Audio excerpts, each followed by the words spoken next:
శ్రీ గురుభ్యో నమః. ఈరోజు మనం ఏలూరులో పబ్లిక్ కుళాయిల మీద హనుమాన్ దేవాలయం గురించి తెలుసుకుందాం.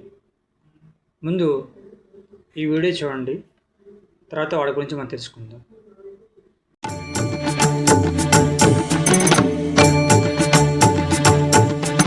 శ్రీయాంజనేయం ప్రసన్నాంజనేయం ప్రభాదివ్యకాయం ప్రకీర్తిప్రదాయం భజే వాయుపుత్రం భజే బాలగాత్రం భజేహం పవిత్రం భజే సూర్యమిత్రం భజే రుద్రరూపం భజే బ్రహ్మదేవం వటంచుం ప్రభాతంబు సాయంత్రమీ నామ సంకీర్తనల్ చేసి నీ రూపు వర్ణించి నీ మీదనే దండకం ఒక్కటించేయనూహించి నీ మూర్తిని ఏలూరులో బ్రిటిష్ వాళ్ళ కాలంలో సుమారుగా 100 ప్రాంతాలకి వీధి కుళాయిలు మంజూరయ్యాయి.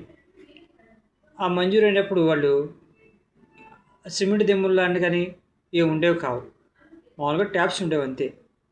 అయితే స్థానికులు ఏం చేశారంటే వాటిని సిమెంట్ దిమ్మలు పెట్టి చెక్క కింద బేస్మెంట్ బాగా వేసి ఒక చిన్న మినీ గుళ్ళగా వాటిని మార్చి మంజూరైన అన్ని చోట్ల కూడా వాళ్ళు ఆంజనేయస్వామి గుళ్ళుగానే పెట్టారు.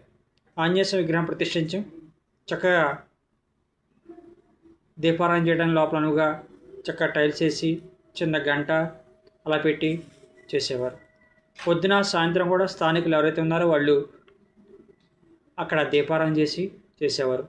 వీలైతే మంగళవారమో శనివారమో ఒక ముఖ్యమైన పర్వదినాలు ఒక పంతులు గారు పెట్టి అలాగా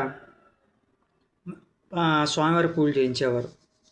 అయితే అక్కడ స్వామివారి విగ్రహాన్ని ఎందుకు పెట్టారంటే క్షేత్రపాలు కూడా ఆంజనేయ స్వామి కాబట్టి ఆ ఏరియాలో ఎలాంటి గొడవలు జరిగేవి కాదు. మంచిగా ఉండేది, ఏరియా అంతా కూడా ప్రశాంతంగా ఉండేది. నీళ్ళు కూడా చక్కగా వాళ్ళు ఎంతో భక్తి శ్రద్ధలతో వాళ్ళు క్రమశిక్షణతో నీళ్లు పట్టుకునేవారు. అదే స్వామివారి తీర్థంగా భావించేవారు.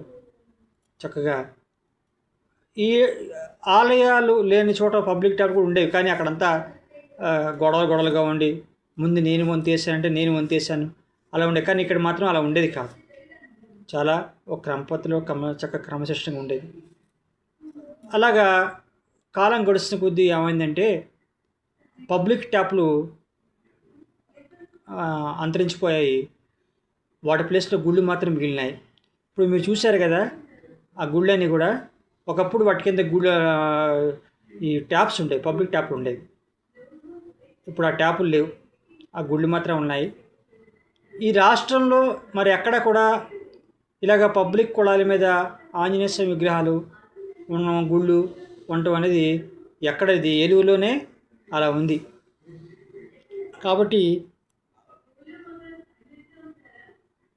అక్కడ ఇప్పుడు కూడా చక్కగా యథావిధిగా స్వామివారి పూజలు పురస్కారాలు చేసుకుంటూ చక్కగా అందరూ బాగున్నారు. ఆ ఏరియాలన్నీ కూడా చక్కగా ఎలాంటి హింసాత్మక సంఘటనలు జరగవు, చక్కగా ఉన్నాయి. జయం.